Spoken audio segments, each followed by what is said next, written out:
Panginoon. Ang nais mo po, ang iyong pagalingin at pagalinisin. Pinunat ni Jesus ang kanyang kamay at nawapan niya ito at nagsabi, Oo, nais ko na gumaling ka.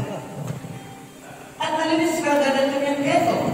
At ang sinabi ni Jesus, Huwag mong sasabihin kahit kanino man. Bagkus, magpasuri ka sa mga pari at mag-alay ka ng handog ayon sa inutos ni Moses, bilang patunay na ikaw ay malinis at magaling na nga. isa lang ito sa mga napakaraming himala na ginawa ng Panginoon, na ito nagpapatunay lamang na kailangan natin ng Panginoon, na sa lahat ng aspeto, ang gulo ng buhay natin ay si Jesus lamang ang kasagutan. Sa lahat ng ating kailangan sa ating buhay, kahit naman bukas ang kamay ng Panginoon sa sinumang nais magpalinis, nais magpagaling, at magpapatawad sa ating mga kakulangan. Ang Panginoong Jesus ay kailanman ay hindi niya tayo tinatalimuran. Tayong lahat ay natawag ng Panginoon para mamuno sa kanyang kusan.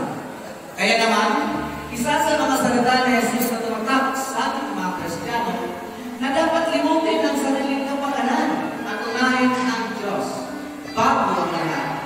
Kung gayon, tayo ay mga sunod sa kanyang yaman. May isang pinatang lalaki, lumapit kay Jesus at nagtanong, Guro, anong mabuting bagay ang dapat kong gawin upang para makapagto ang buhay na walang hanggan? Bakit mo sinasabi sa akin kung ano ang mabuti? Isa lang ang mabuti. Kung gusto mong makamtan ng buhay na walang hanggan, sundin mo ang mga utos ng Diyos. Alin sa mga iyon? Huwag kang papatay, huwag kang magnakaw, huwag kang mangalunya, huwag kang sasaksi sa walang katotohanan. Igalang mo ang iyong ama at ina. Ibigin mo ang iyong kapwa gaya ng pag-ibig mo sa iyong sarili. Sinunod ko na po ang lahat ng iyon. Ano ang dapat kong gawin?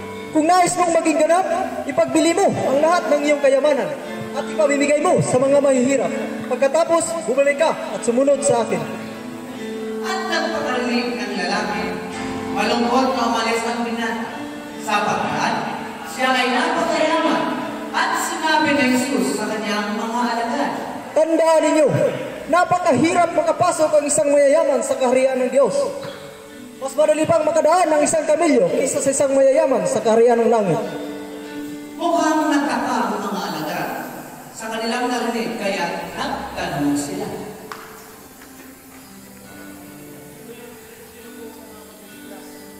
Hindi ito magagawa ng tao, ngunit magagawa ng Diyos ang lahat ng bagay. At nagsalita naman si Jesus.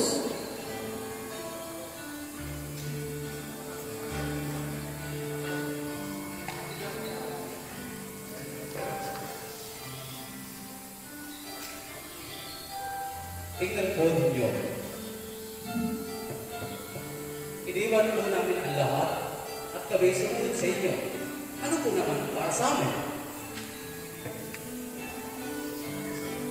Tandaan ninyo, kapag nagahari na ang anak ng tao sa kanyang pulong sa kaluwalhatian ng bagong daigdig, kayo uulit sa 12 muno upang magmuno sa 12 lipi ng Israel.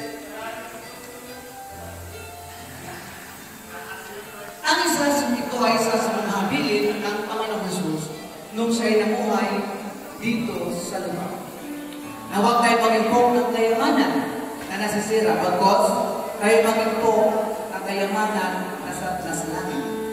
Dahil kung saan ang iyong kayamanan, ay andun din ang iyong puso. Pagkatapos ng Pasko, si Jesus at kanyang alagad ay dumaan sa Samaria o sa Galilea, malapit sa lungsod ng Sicar. Pumunta si Jesus sa lugar na tinatawag sa balon ni Hector na Hako. Habang nagpahinga siya doon, may isang babaeng dumating, umigip ng tubig sa balon. Painumin ko ako. Ginoo, paano yan ay kaisa ng tanong niya sa akin ng tubig na pa isang babaeng Samaritana? Napagsabi ko na pagkilala mo na ang kaloob ng Diyos. Kung kaya't ako'y hingi sa iyo ng tubig, at ikaw ay hingi sa kanya ng tubig na buhay. Wala akong magsabi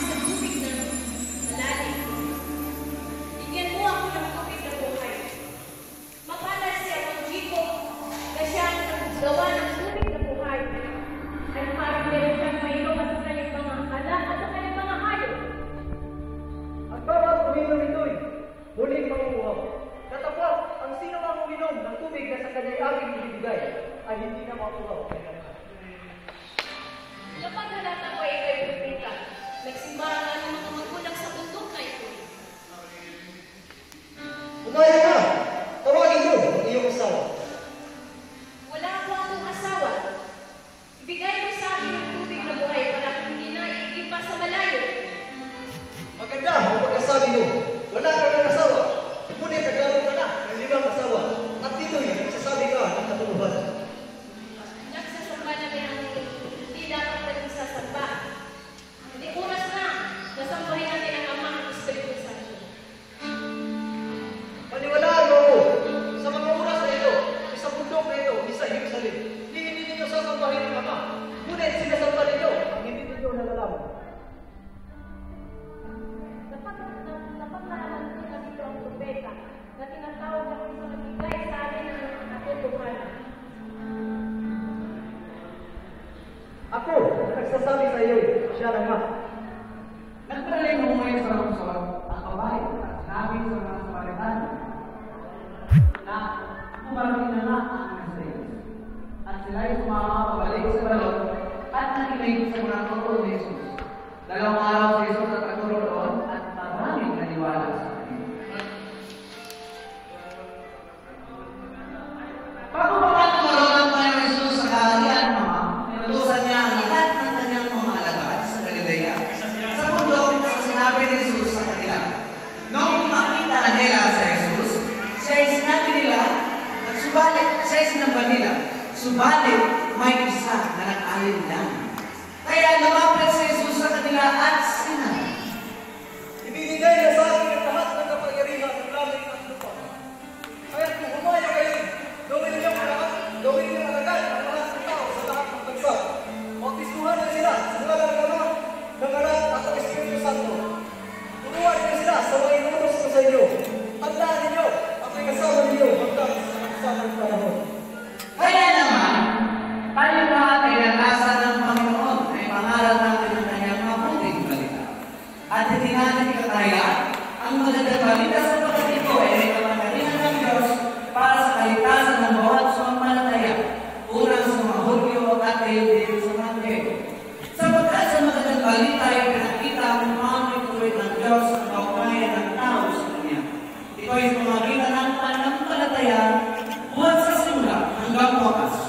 Ulat ang sinabi sa kasulatan, ay tinuloy ng Diyos na matuwid sa pamagitan ng pananampalataya ay mabubuhay. Sa Diyos po ang pinakamataas na papuri, pagsamba at pagdating.